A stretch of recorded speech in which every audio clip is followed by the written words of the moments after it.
Bom, pessoal, continuamos então com a nossa aula 8, referente ao capítulo 8 do livro do Moisés, com o nosso curso de Introdução à Termodinâmica. Hoje, depois de falarmos sobre o calor, falaremos sobre a primeira lei da termodinâmica, não é? Que é essencialmente essa daqui. É uma lei que relaciona o calor, o trabalho, do lado direito da expressão, com a energia interna de um sistema, do lado esquerdo da expressão. Como é uma lei, ela é estabelecida, então ela não é deduzida, né? Ela é compreendida, né? E essa aula será dedicada a essa compreensão, tá bem? Bom, na aula passada já estudamos a relação entre o trabalho e o calor por meio do experimento de Joule, né? Não é propriamente sobre esse tipo de sistema que a gente vai falar. A gente vai falar mais sobre sistemas gasosos, sobre sistemas de fluido gasoso, onde a percepção da primeira lei da termodinâmica é mais evidente, né? Por quê? Porque não é propriamente desse trabalho que nós estaremos falando. Aqui, na experiência de Joule, foi utilizado um líquido, né? Só para mostrar que existe um equivalente mecânico para com a termodinâmica, né? Para com a propriedade do calor. A experiência é a volume constante, por exemplo, não tem expansão, porque a gente está falando de um líquido que não se expande, né? O que nós vamos tratar hoje é, então, sabendo da existência de um equivalente mecânico, é da própria primeira lei da termodinâmica, onde vai ficar mais evidente a relação entre o calor e o trabalho, tá bem? Para começar, então, vamos observar sempre sob a perspectiva do sistema e não de quem é do medidor externo ou do meio ambiente.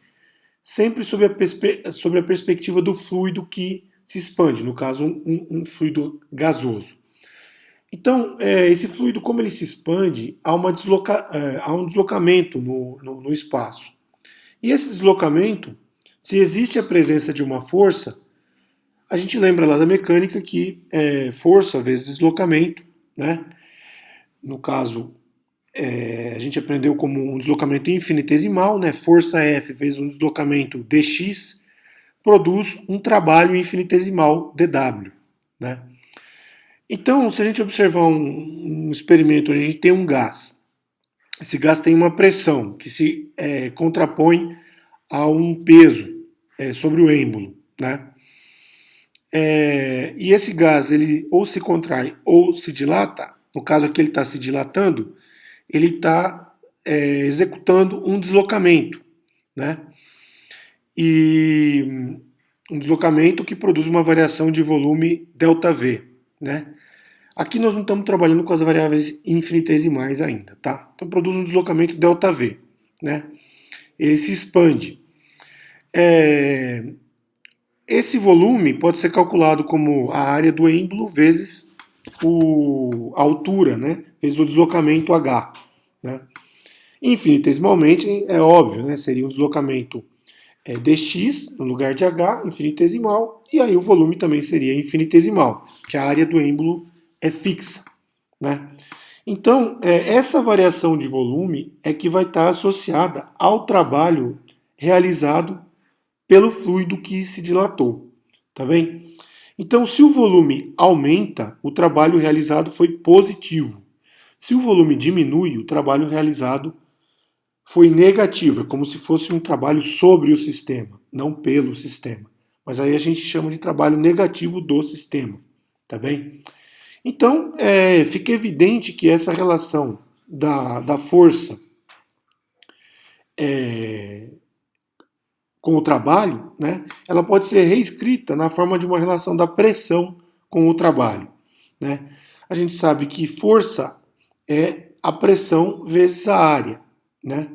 Então, se temos que dW igual a F dx, a gente substitui o F pela pressão vezes a área, porque é mais fácil tratar da pressão do fluido do que da força em si, porque não, não, não precisaremos daí interpretar geometricamente qual área está sendo efetiva no cálculo, qual área está sofrendo a ação da força, porque a pressão ela é uma propriedade homogênea do fluido, né?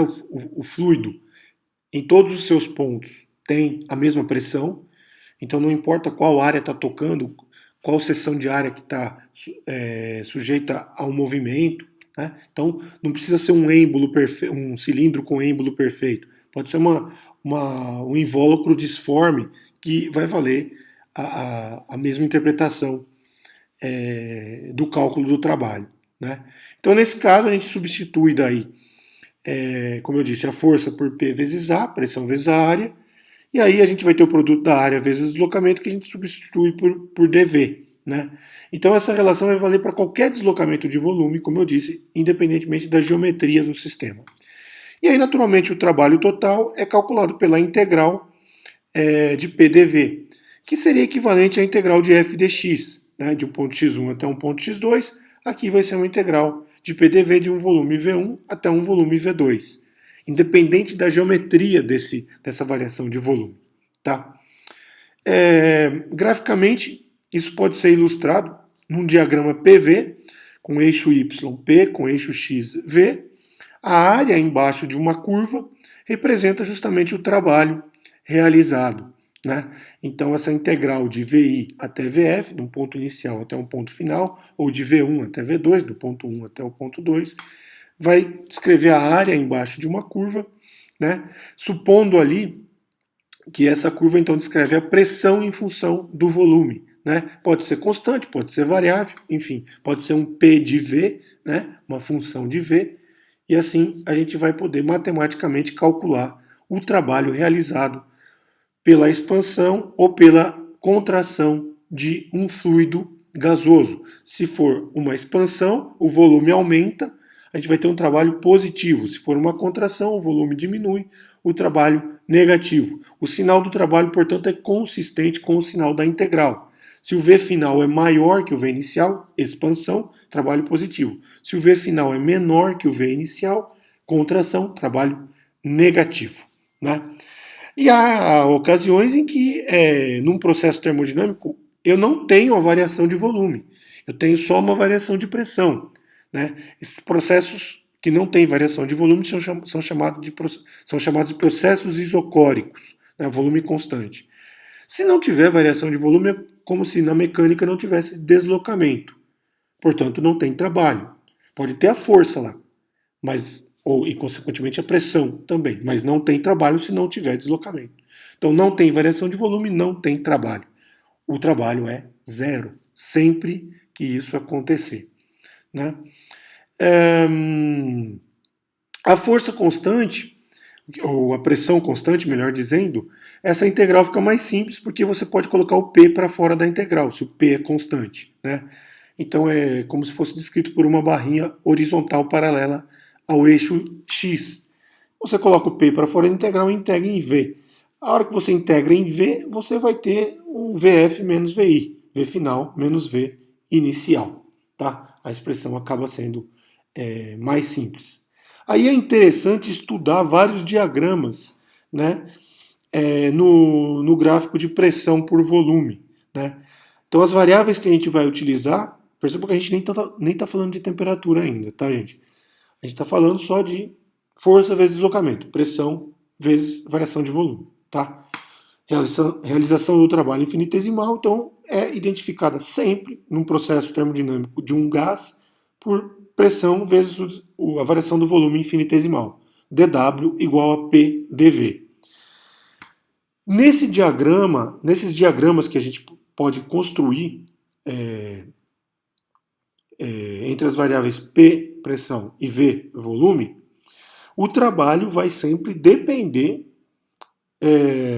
da trajetória que a gente está escolhendo. Então a gente já viu alguns casos, né? Um caso arbitrário, o caso em que não tem variação de volume e o caso de pressão constante. Aqui estamos pegando um caso genérico, né, que envolve uma trajetória fechada, né, um ciclo, né, que vai de 1 até 2, 2 até 3, 3 até 4, 4 até 1. Vamos analisar então cada um dos processos desse ciclo, né? Vamos primeiramente, de modo que a gente possa identificar que o trabalho total vai ser correspondente à área interna desse ciclo. Que é o que está em cinza aí. Tá? É um processo cíclico, né? Porque envolve um ciclo fechado. Vamos verificar que o trabalho vai ser positivo nesse caso. Mas vamos olhar parte por parte. A trajetória de 1 até 2, assim como a trajetória de 3 até 4, marcadas em azul agora, não há realização de trabalho. Por quê? Porque em cada uma delas, separadamente, 1 até 2 ou 3 até 4, o volume permanece o mesmo, de 1 até 2, e permanece o mesmo de 3 até 4. Se não tem variação de volume, não tem trabalho. Então vamos tomar isso como um resultado preliminar. Agora vamos analisar o trajeto de 2 até 3. Eu tracei as laterais aí só para ter a referência do cálculo da área. Eu quero calcular a área embaixo da curva de 2 até 3. Esse vai ser o trabalho realizado de 2 até 3. Notem que de 2 até 3 o volume está aumentando. Então essa área vai ser positiva, o trabalho vai ser positivo. Se eu realizar o cálculo da integral, vai dar um valor positivo. Bom, já fiz de 1 até 2, agora estou fazendo de 2 até 3, já fiz de 3 até 4. Vamos fazer de 4 até 1. De 4 até 1, o volume está diminuindo. De novo eu coloquei as barras laterais para denotar a área da curva, né? A integral que eu quero realizar. De 4 até 3, o volume está diminuindo, então vai ser um valor negativo, né? O trabalho vai corresponder a um valor negativo porque o volume diminui. Nota o seguinte, se eu pegar a área que eu calculei anteriormente, de 2 até 3, e subtrair a área que eu acabei de calcular agora, de 4 até 1, né?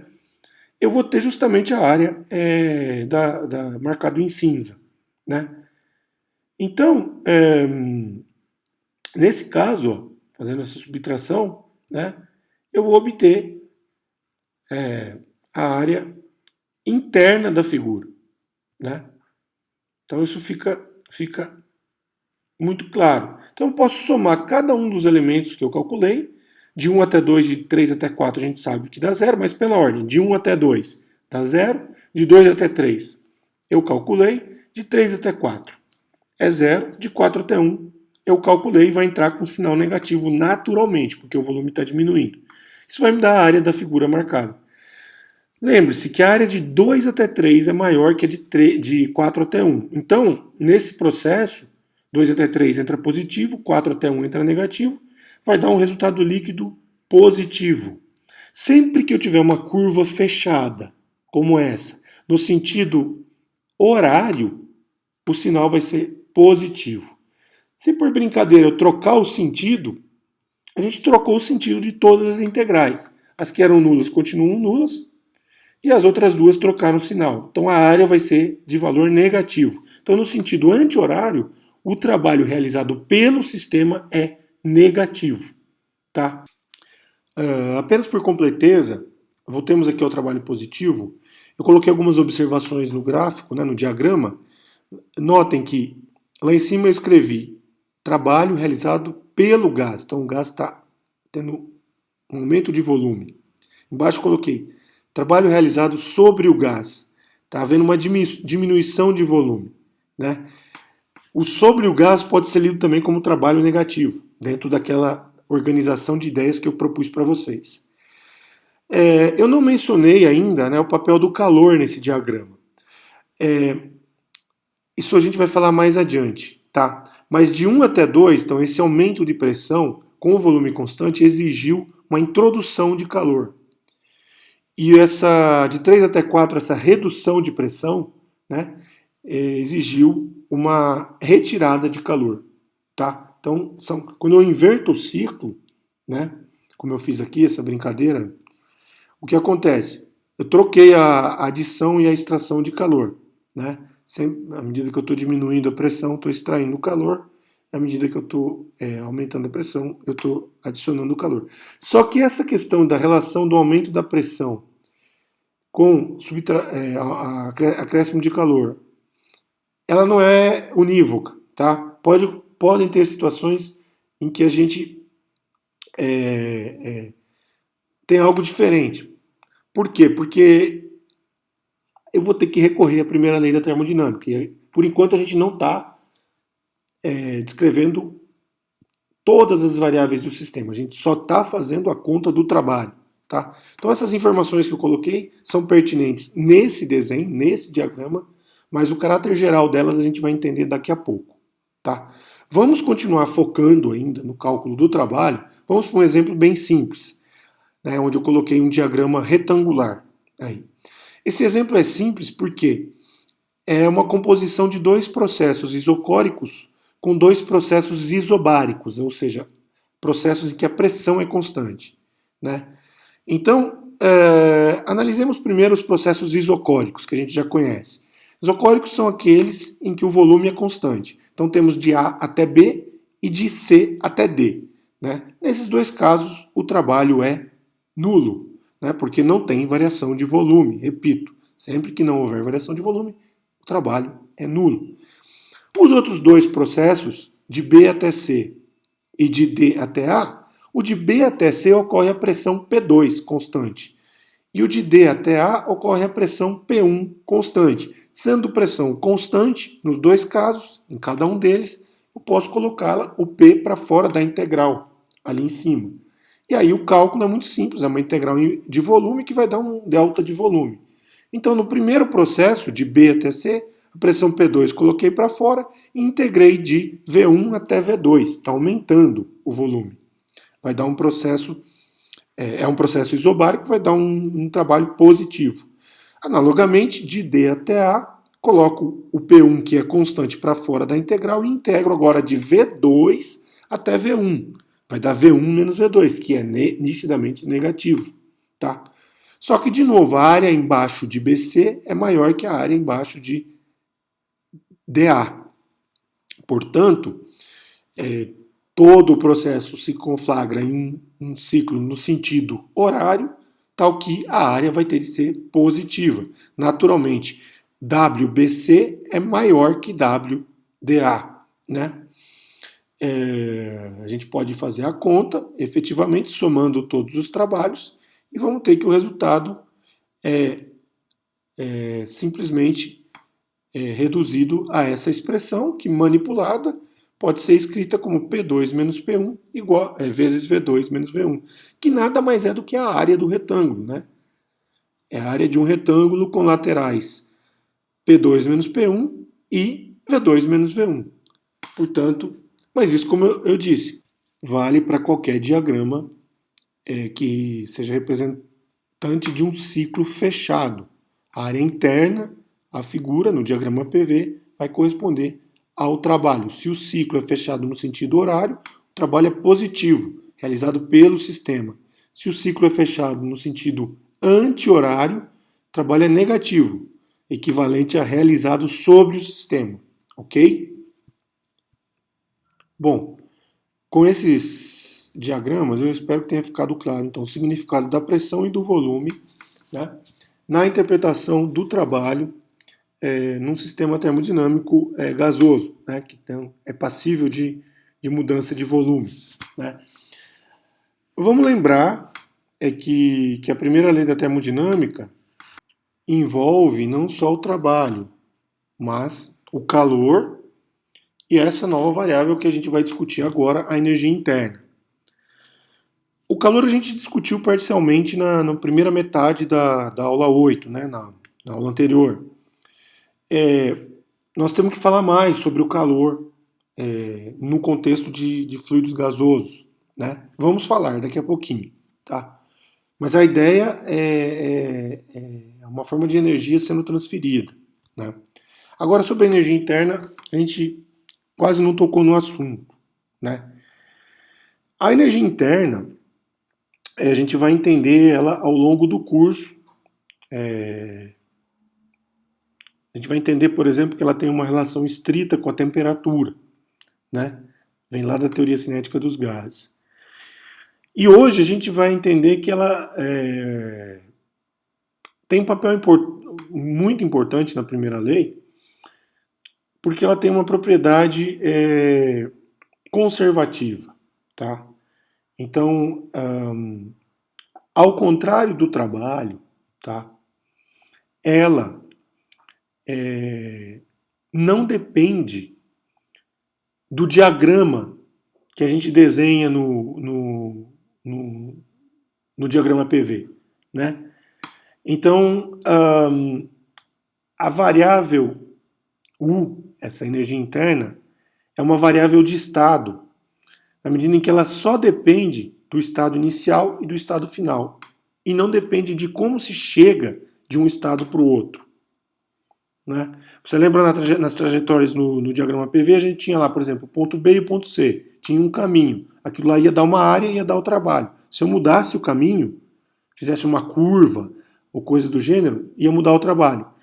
Para energia interna, não. Ela só depende dos pontos no diagrama PV. Tá? Ou seja, a energia interna é uma função qualquer de um par das variáveis macroscópicas que usamos para definir o estado termodinâmico, ou de equilíbrio, né? Estado de equilíbrio termodinâmico.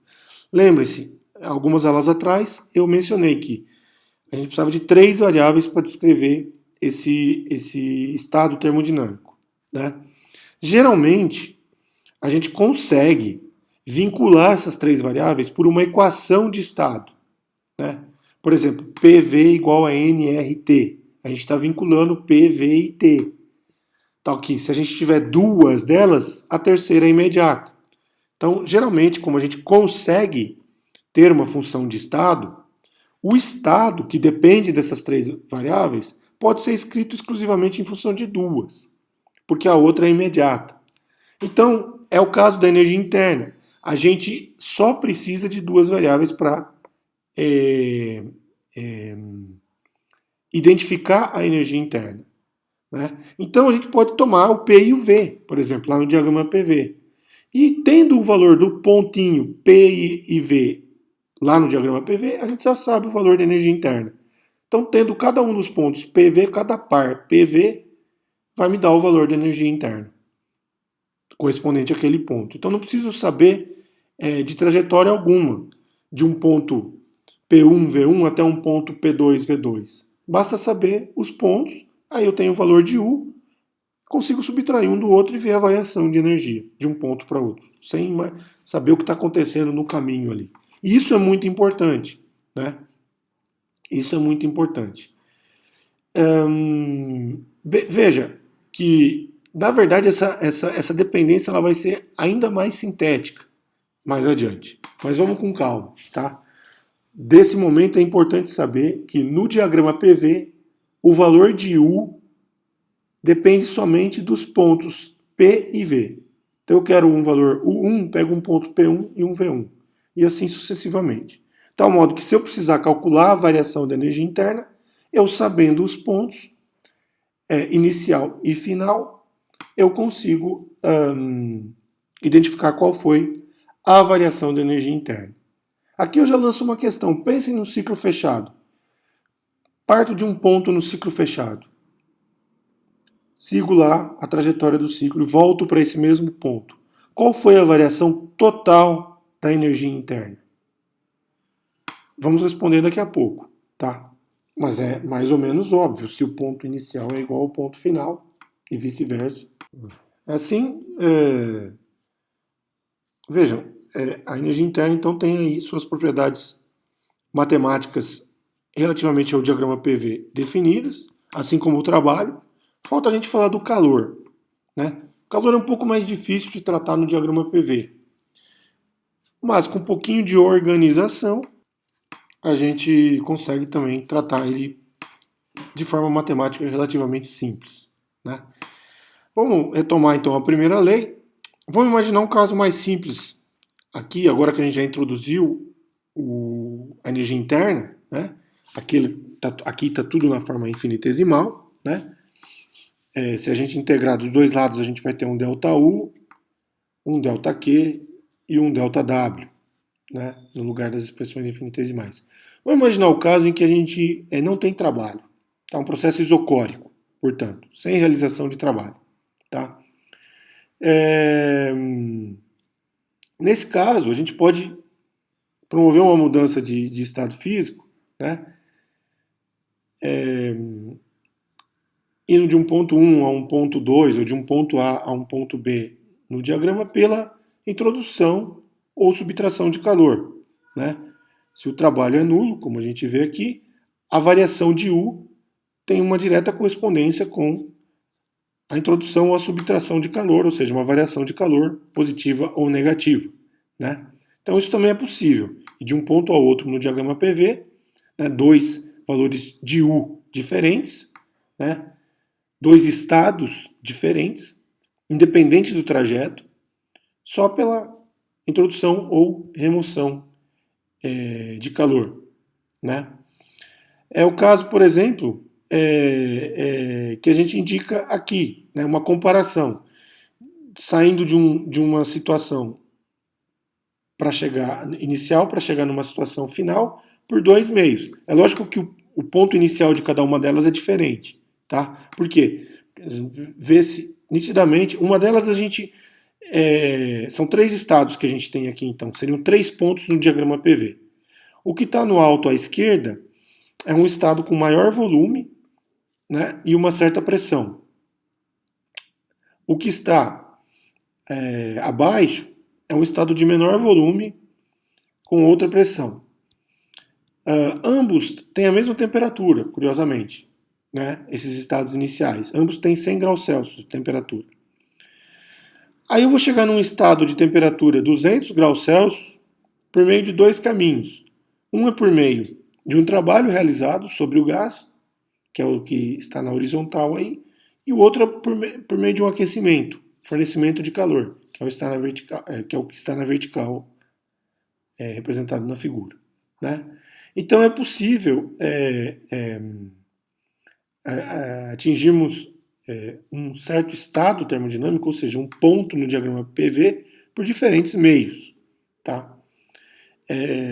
O estado final aí é indistinguível, porque ele depende de P e V e T, né, finais, sendo que essas três há um vínculo entre elas, por uma equação de estado.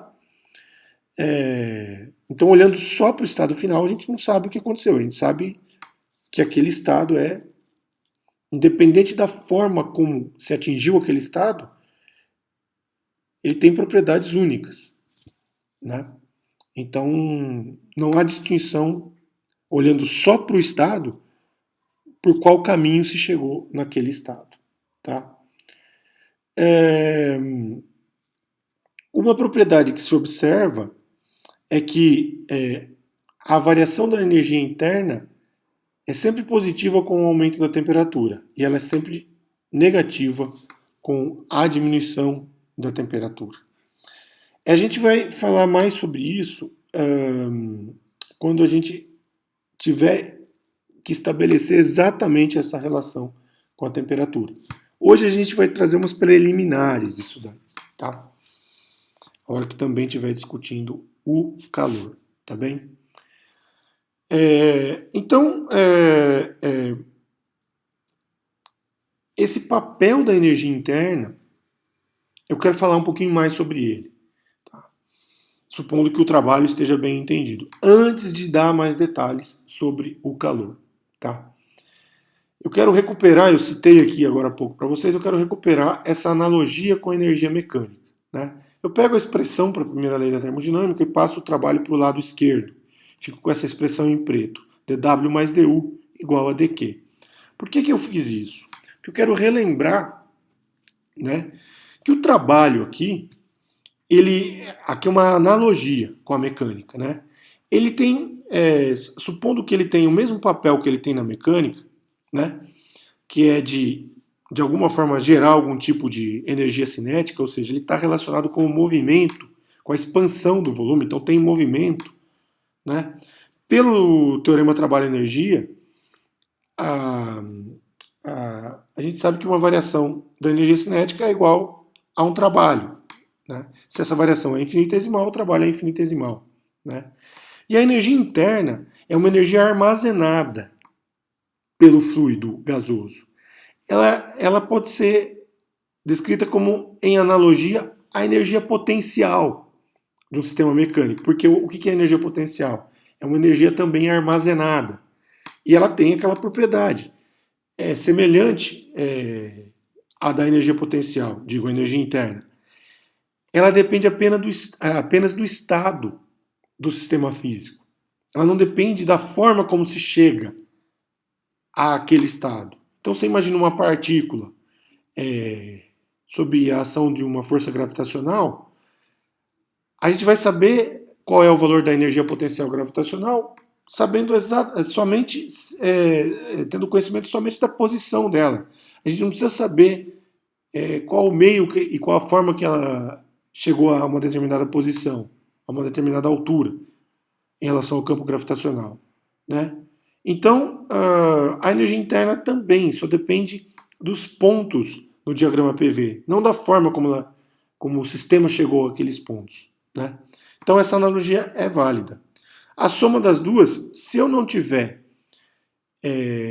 dissipação, ou seja, se eu não tiver emissão ou mesmo absorção de energia de alguma forma, é zero. Então, no caso em que o calor é zero, a soma das duas variações é zero, né? Ali, no caso da energia mecânica, quando a gente desconsidera a dissipação por meio de atrito, por meio de alguma outra coisa, a gente tem que a soma é zero. Agora, é lógico, se tiver dissipação, né, ou absorção de energia, a gente tem uma componente de dissipação, mas aí não é mecânica, não é energia mecânica, tá? O mais importante é essa analogia com a energia potencial, ou seja, depende só do estado termodinâmico, não da forma como se chegou àquele estado termodinâmico, tá? Então, essa analogia é sempre válida. Olhando para o nosso diagrama PV, então, se eu tomo o caminho ali de 2 até 3, a energia em 2 é conhecida, a energia interna em 3 é conhecida. Se o caminho fosse outro, as energias em 2 e em 3 seriam sempre as mesmas. E a variação de 2 até 3 é sempre a mesma, independentemente do caminho que eu sigo.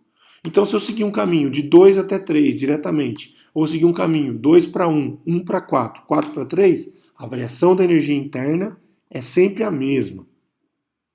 O que muda é o trabalho e, por tabela, o calor também muda, a variação do calor. E é nesse ponto, então, que vamos agora falar sobre o calor.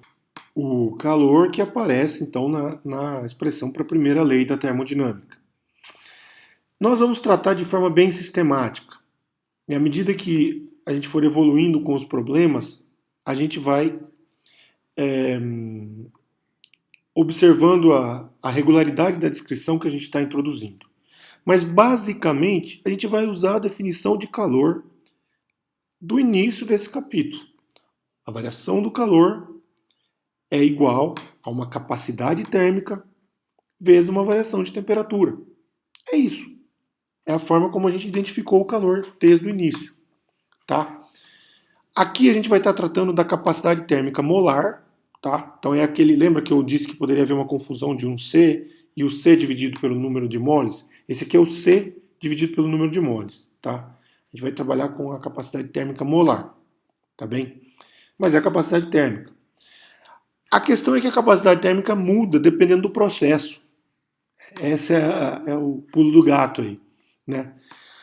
Só que a gente consegue classificar muito bem dois processos. Um isocórico, a volume constante, e um isobárico, a pressão constante. Então a gente consegue calcular o calor tanto em um processo quanto o outro, conhecendo essas capacidades térmicas, a volume constante e a pressão constante. Então a expressão que a gente vai usar para o calor é exatamente essa daqui. Aí onde é que está a jogada? Que vai aparecer daqui a pouco. É que a volume constante não tem trabalho. Então, se a gente está analisando um processo que ocorre a volume constante, a troca de calor não é impregnada pela realização de trabalho. Já a pressão constante não, vai ter trabalho. E vai ter volume variando. Mas a pressão é constante, então o trabalho é muito fácil de calcular. E se não for nenhum nem outro, nem a pressão constante, nem a volume constante? Aí a gente lança a mão da energia interna. A gente escolhe um caminho que seja composto só de trajetórias de volume constante e pressão constante, porque isso não vai afetar a variação da energia interna, porque ela não depende do caminho. Ficou meio confuso, com muita informação, mas vai ser mais ou menos isso daí. Tá? Então a gente olha aqui alguns casos. Né? É um processo adiabático, por exemplo. Então a gente pode começar a identificar os casos mais simples. Né? O processo adiabático é aquele que, por definição, não tem troca de calor. Você pode também identificar um processo assim. Aí, então, a variação de calor é zero. Né? E, naturalmente, dU igual a menos dW. E ΔU vai ser igual a menos W total. Volume constante, não tem trabalho. Então, dU é igual a dQ. Então, ΔU vai ser igual ao calor. Ciclo fechado. Variação de energia interna é zero. Por quê? Porque o ponto inicial é igual ao ponto final.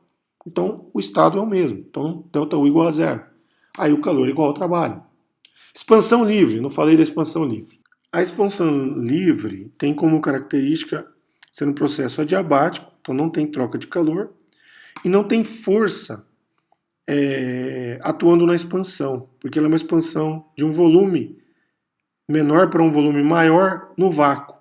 Então também não tem trabalho realizado. Bom, a primeira lei tem que valer. Então não tem calor, não tem trabalho, a variação da energia interna é zero. Mas nesse caso, então tem variação de energia interna nula, tem variação de volume, porque é uma expansão, mas o valor da temperatura não se altera. É um processo importante para a gente identificar uma característica que vai aparecer mais adiante, que é a seguinte. Nesse processo, a variação da energia interna é zero, como a gente concluiu aqui, né? Não teve troca de calor, não teve trabalho, a variação da energia interna é zero. Entretanto, alterou-se o valor do volume.